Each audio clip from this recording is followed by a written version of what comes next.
ជំរាបសួរពុកម៉ែបងប្អូនលោកតាលោកយាយដែលស្រឡាញ់គ្រប់គ្រងនៅក្នុងការកាត់សូបិនរបស់ខ្ញុំណាពុកម៉ែបងប្អូនណា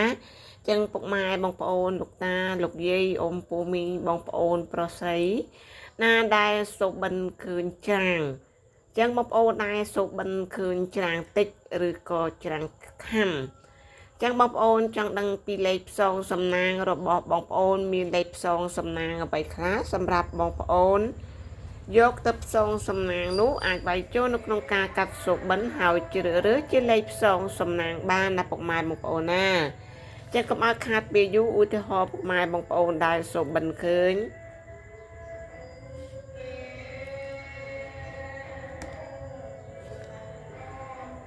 chứបងប្អូនអើយ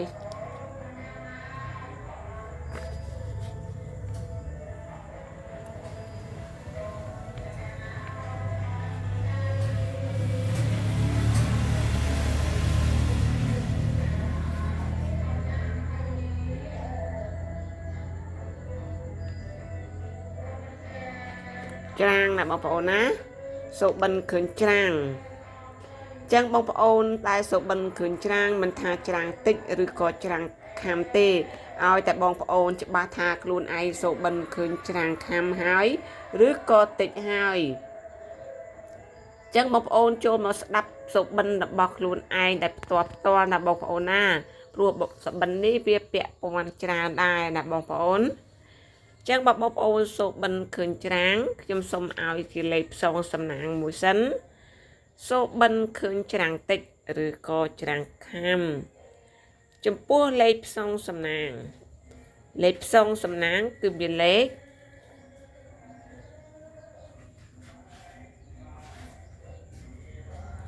ចឹងខ្ញុំចាំឲ្យបងប្អូនអាចជ្រើសរើសហាមបញ្ចប់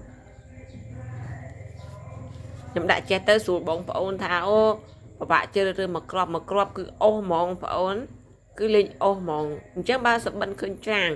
ខ្ញុំឲ្យជាលេខផ្សងសំណាង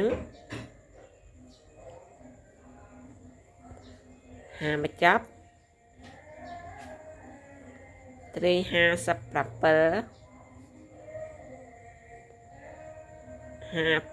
52ចឹងហាមកចាប់ត្រី57និង52ហើយចំពោះ3លេខ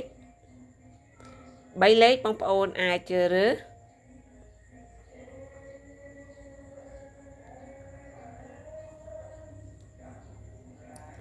3ចិត្តមកចាប់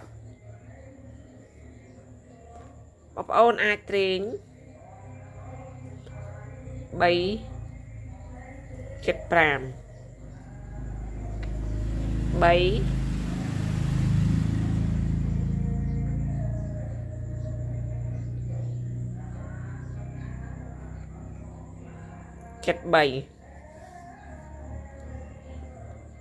ចំពោះលេខ LO បងប្អូននិយមលេងឡូអ្នកលេងឡូអាចយក574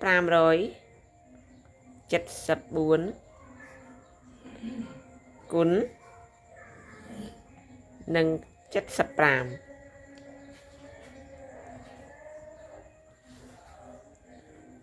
អញ្ចឹងបងប្អូនណានេះជាលេខផ្សងសំណាងសម្រាប់បងប្អូនយកទៅផ្សងសំណាងតាមការគួរអត្ថភាពខ្ពស់លេខល្អដែលបងប្អូនសូបិនឃើញច្រាំងតិចឬក៏ច្រាំងខាំចំពោះហេតុផលវិញចំពោះហេតុផលដែលបងប្អូនសូបិនឃើញច្រាំងនេះចាប់ទុកថាសូបិននេះមិនល្អទេណាបងប្អូនណាបងប្អូនដែលសូបិនឃើញច្រាំងតិចឬក៏ច្រាំងខាំចាប់ទុកថាសូបិននេះមិនល្អហ្នឹងហើយចឹងខ្ញុំដាក់ថាសូបិននេះមិនល្អខ្ញុំសូមតែជូនពរឲ្យបងប្អូនសិនសូបិននេះមិនល្អទេបងប្អូននឹងអាចមានរឿងរ៉ាវរញ៉េរញ៉ាយកើតឡើងតែម្ដងបងប្អូននឹងអាចមានគ្រោះកាចកើតឡើងនៅក្នុងជោគជតាក្នុងខែនេះតែម្ដងឲ្យតែបងប្អូនសូបិនថាអូថ្ងៃនេះសបិនហើយមិនថាពេលវេលាណាទេឲ្យតែបងប្អូនសូបិនឃើញច្រាំងតិចហើយបងប្អូននឹងមានរឿងរ៉ាវរញ៉េរញ៉ាយកើតឡើងតែម្ដងជាពិសេសបងប្អូននឹងអាច មានបញ្ហាកើតឡើងដោយនឹកស្មានមិនដល់ចឹងសូមបងប្អូនប្រយ័ត្នប្រយែងបន្តិចណាបងប្អូនណាចឹងបងប្អូនអ្នកដែលមានគ្រួសារក្តីអ្នកនៅលីវក្តីសូមប្រុងប្រយ័ត្នចំពោះអ្នកមានគ្រួសារសូមប្រយ័ត្នប្រយែងខ្លាំងបំផុតហើយចំពោះអ្នកនៅលីវអាចមានបញ្ហានៅលើដៃគូជីវិតបើមានគេចូលស្ដីដណ្ដឹងឬក៏ចង់បានជាគូកម្មប្រចាំជីវិតតែម្ដងអញ្ចឹងសូមប្រយ័ត្នប្រយែងបន្តិចអ្នកនៅលាវប្រយ័ត្នប្រយែងបន្តិចព្រោះសុបិននេះចាត់ទុកថាជាសុបិនអាក្រក់ណាបងប្អូនណាចឹងបងប្អូនអ្នកមានគ្រួសារក្តីអ្នកនៅលាវក្តីអាចចំណាំបានហ្នឹងហើយចឹងសូមបងប្អូនប្រយ័ត្នប្រយែង